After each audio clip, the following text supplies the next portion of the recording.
Quick announcement before we start, I got some new UGC hair from the anime manga series Kagurabachi. This hair is straight from the character Seiichi Samura, who basically just aura farms with his enchanted katana, and yeah, he's cool. There's multiple colors and room to mix and match, so check him out. I'll be pushing out even more manga and anime hair since we're still learning the process, but it's fun. So comment who you want to see next and join my group down below and follow me on Roblox for even more UGC content. What's up guys, it's Punchy, and today we're here once again with another weekly Deepwoken update. In this patch, there's some stuff that we've been talking about for a while now, and I'm pretty excited to break it down. If you missed last week, it wasn't so crazy, but we did receive a massive critical and mantra overhaul. Momentum is no longer the same as before and prevents a bunch of move stacks, and yeah, we also got worms, which are kinda just there. Anyway, that was last time, let's hop into this week's update. So, as always, the best way to experience everything new is to hop in game and try it out for yourself.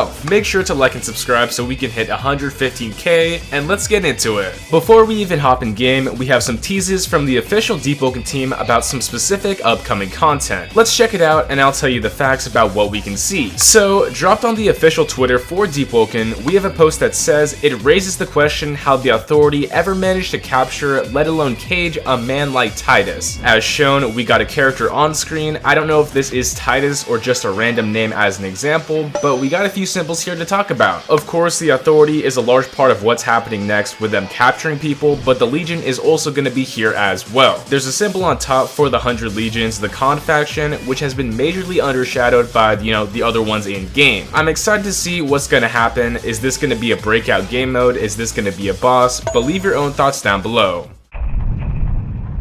Today we have a new mantra spark, which is kinda interesting with the release of the blast spark ICEBERG. The original version of this mantra put the player in a cancelable but fully invincible state that healed and froze other targets to the floor. The blast spark is a bit different, but I think it might be bugging. So unless I'm not seeing something, I think it grants the player brief iframes and that's about it. You can't be hit while in this state, and it kinda reminds me of a shine from Smash Bros. On the ground it doesn't do too much, but if you jump and then cast it, it slams down and dazes targets, and this is kind of like a short hop, a short stomp, and this is where the true strength of the mantra comes out. Next up, we have 3 new relics, and they're kind of crazy. Each of these act as a special teleport that allows players to skip through dungeons or to specific places and acts as a lesser version of the teleportation bell. When clicking on them, they can be used multiple times and have a selection menu pop up allowing you to determine and pick where you want to go. So for the first one, the reciprocal bone charm, this can be used inside of layer 2 and allows the player to teleport to the sanctuary outskirt to skip from floor 1 to floor 2. If you use this without being in layer 2, it will send you into layer 2, and if you activate it again, that's going to skip to floor 2. Now with the Baneful Syrinx, you can choose between 3 locations in layer 1's depths, which is also helpful. Each of these options are the Keeper of the Shrine, which is Yunshol, Cathedral of the Voices, which is the depths elevator, and the Harbinger of the Fall, being Diluvian. All locations are in the depths and are pretty huge for accessibility. Finally, with the Ouroboros Husk, this relic has to do with the Ceramid Peak dungeon. Using the Garden Gate inside of the Eastern Luminant will take you to the start of Ceramid, and Skyward Peak, also in Eastern, takes you to the Ceramid Summit, which is not in the dungeon. These are pretty cool and huge for accessibility.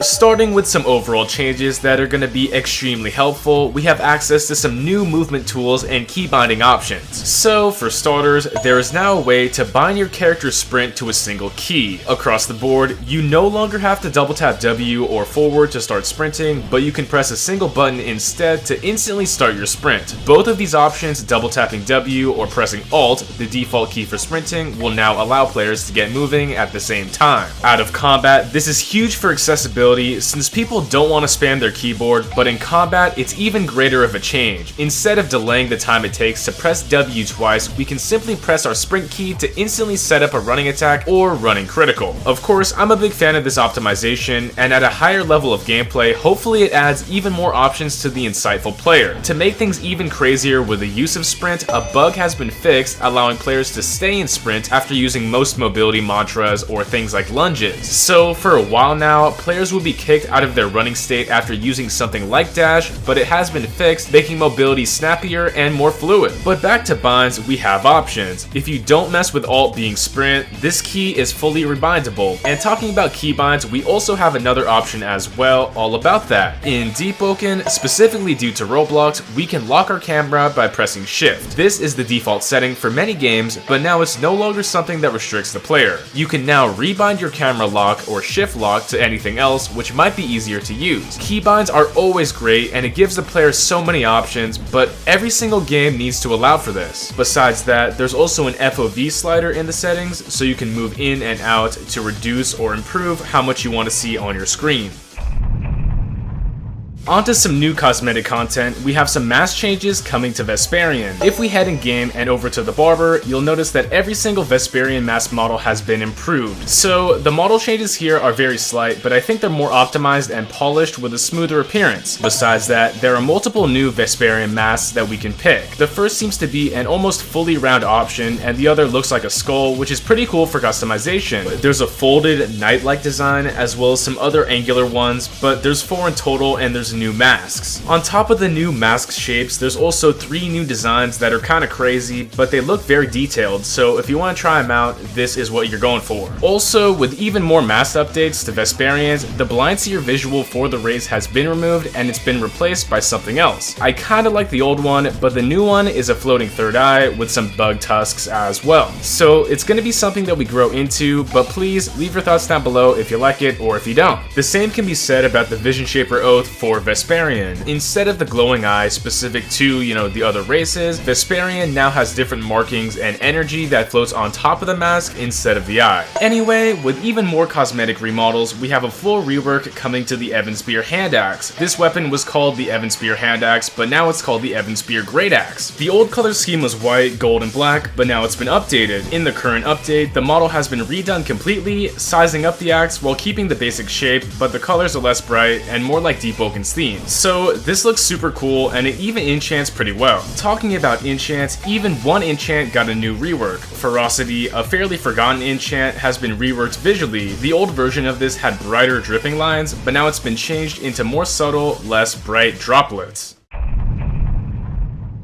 Moving into some interesting balance decisions and helpful bug fixes, let's talk about a few that have some pretty large impact. For starters, with a cosmetic fix, races are no longer bugging out visually like they used to. So previously, there was a strange issue with the rework of facial options for every single Hive race, and it kinda broke a bunch of drift. Vesperian mask designs were rerolling every single respawn, essentially making your choice useless. Ganymede had double eyes applied at all times, and even NPCs had double Hive races, kinda like a hybrid. So, although some interactions here and there were admittedly cool and unique, they had to be fixed since it broke what players wanted to use. Additionally, with some changes to combat abilities, we have a great fix to the Mantle of Enmity. This relic option was soft-locking players on use, completely lagging out their character and restricting actions. Hopefully in this patch, this will be fully resolved since it kinda sucks to not be able to move. And with that, this week's content comes to a close. As always, hop in game for weekly Battle Royale and check out all the new stuff too. Tell me what you think down below and I'll tell the devs. Thanks once again to all the supporters who motivate me daily and directly help out the channel. If you want to join as a member, go down below. Besides that, my personal Discord, guild Discord, and my UGC group are linked, so check them out. Thanks once again, and make sure to like and subscribe so we can hit 115K. It's punchin' time.